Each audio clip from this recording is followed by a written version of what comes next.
क्रांतीसूर्य महात्मा ज्योतिराव फुले यांचा इतिहास हा महाराष्ट्राच्या व भारताच्या समाज सुधारणेचा एक अत्यंत तेजस्वी असा अध्याय आहे.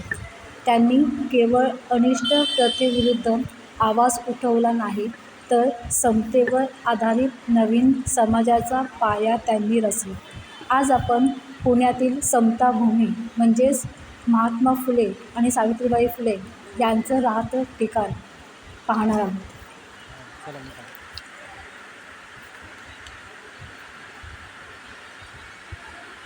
हा फुलेवाड्यातील बाहेरचा परिसर आहे. आता आपण आतमध्ये जाऊन पाहणार आहोत.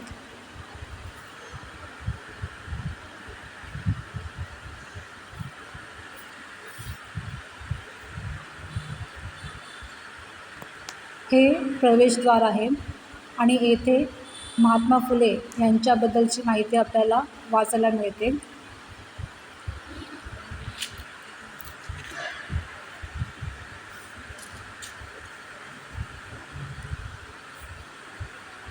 हे वडाचं झाड आहे.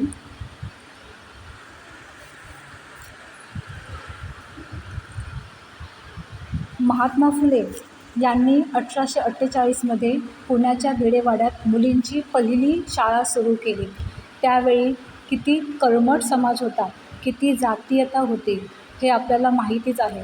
पण अशा परिस्थितीत देखील हार न मानता त्यांनी पहिले आपल्या पत्नीला शिक्षित केले, ज्यामुळे सावित्रीबाई फुले यांना पहिली महिला शिक्षिका म्हणून मान मिळाला आहे.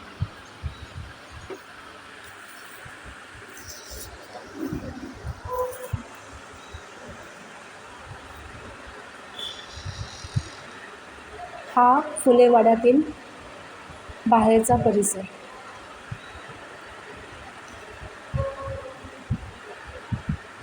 येथे महात्मा फुले आणि सावित्रीबाई फुले यांचा अर्धपुतळा बसवण्यात आलेला आहे आणि ते आजही समतेचे प्रेरणास्थान दाखवतात.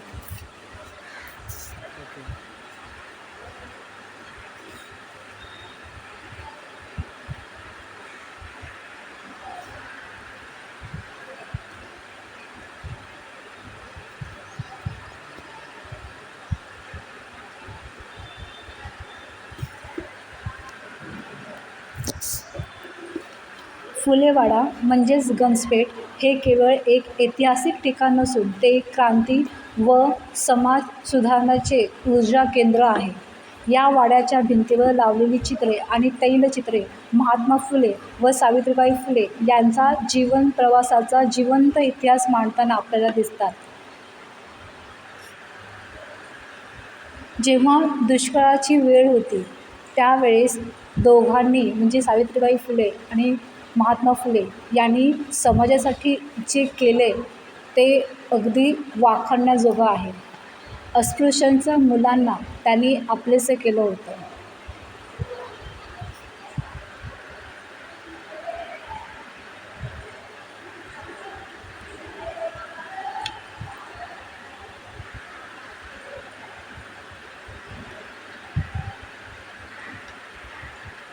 या भिंती आजही इतिहासाची साक्ष देतात.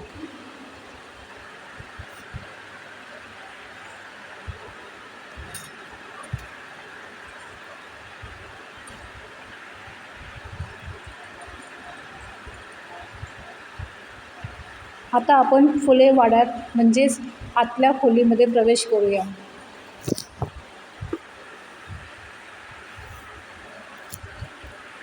वाड्यात प्रवेश केल्यावर मुख्य दालनामध्ये महात्मा फुले व क्रांतीज्योती सावित्रीबाई फुले यांची भव्य तैलचित्र आपल्याला पाहायला मिळतात. ही चित्रे त्यांच्या करारी व्यक्तिमत्वाचे व साधेपणाचे दर्शन घडवतात.